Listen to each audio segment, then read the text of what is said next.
Rebellion in the countryside. From the cities, the non-cooperation movement spread to the countryside. It drew into its fold the struggles of peasants and tribals, which were developing in different parts of India in the years after the war.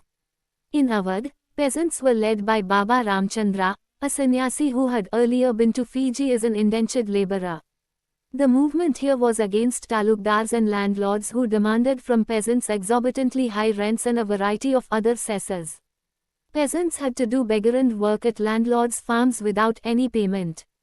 As tenants they had no security of tenure, being regularly evicted so that they could acquire no right over the leased land. The peasant movement demanded reduction of revenue, abolition of beggar, and social boycott of oppressive landlords. In many places Dhobi bandhs were organized by panchayats to deprive landlords of the services of even barbers and washermen. In June 1920, Jawaharlal Nehru began going around the villages in Awadh, talking to the villagers, and trying to understand their grievances. By October, the Awadh Kisan Sabha was set up headed by Jawaharlal Nehru, Baba Ramchandra and a few others. Within a month, over 300 branches had been set up in the villages around the region.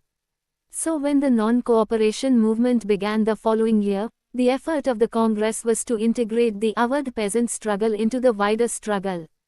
The peasant movement, however, developed in forms that the Congress leadership was unhappy with.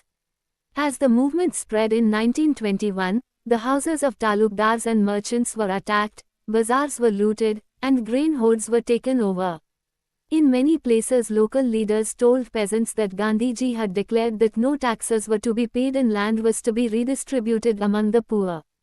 The name of the Mahatma was being invoked to sanction all action and aspirations.